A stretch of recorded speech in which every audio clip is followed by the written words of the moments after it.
Ilang beses ko lang ulit-ulitin sa'yo na tigilan mo na ang panliligaw mo sa akin. Naliligaw siya.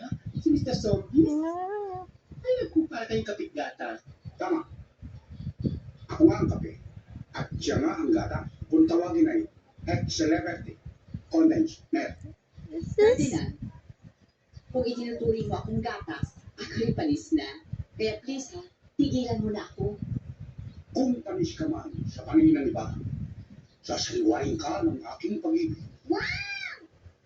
The Beauty and the Beast!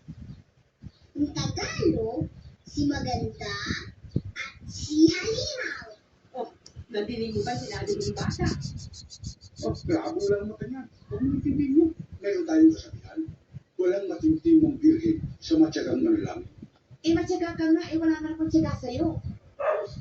Michael, pag-isipan mo nga itong si Tiyaga. Tatawagin ko kayo ang exterminator ko. Adios.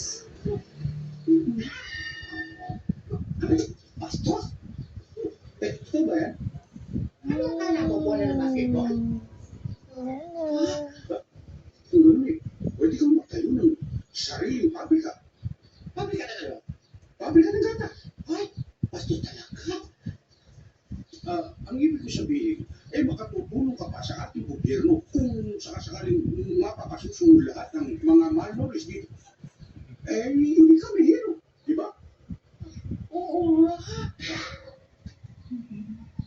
Sorry.